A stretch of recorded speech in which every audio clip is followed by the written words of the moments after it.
এই বছর আমাদের দিকে সাহায্যের হাত বাড়িয়ে দিন, আপনাদের সহযোগিতায় এই মেলা হয়ে গেলে এই মেলা আমার আপনার সকলের, এই মেলা আমাদের ঐতিহ্য, এই ঐতিহ্যমণ্ডিত মেলা আপনাদের সকলের সহযোগিতায়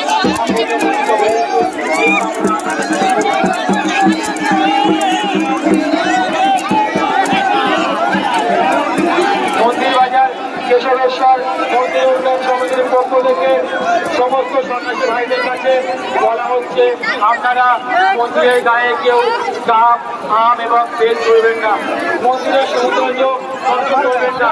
আপনাদের কাছে বারবার বলা হচ্ছে ডাব, বেল এবং আম আপনারা মন্দিরের গায়ে করবেন না। মন্দিরের সৌন্দর্য রক্ষা করার দায়িত্ব আমাদের সকলের, আপনাদের সকলের সহযোগিতায় এই ঐতিহ্যমণ্ডিত সাত সংক্রান্তির মেলা এই বছরও সাফল্যমণ্ডিত হবে। মন্দিরবাজার কেশবেশ্বর মন্দির উন্নয়ন সমিতির পক্ষ থেকে আগত সমস্ত স্তরের মানুষকে জানাই মহা সাত সংক্রান্তির প্রীতি শুভেচ্ছা ও আন্তরিক অভিনন্দন। মন্দিরবাজার কেশবেশ্বর মন্দির উন্নয়ন সমিতির পক্ষ থেকে আগত সমস্ত স্তরের মানুষকে জানাই মহা সাত সংক্রান্তির প্রীতি শুভেচ্ছা ও আন্তরিক অভিনন্দন। এইমাত্র মেলার মধ্যে একটা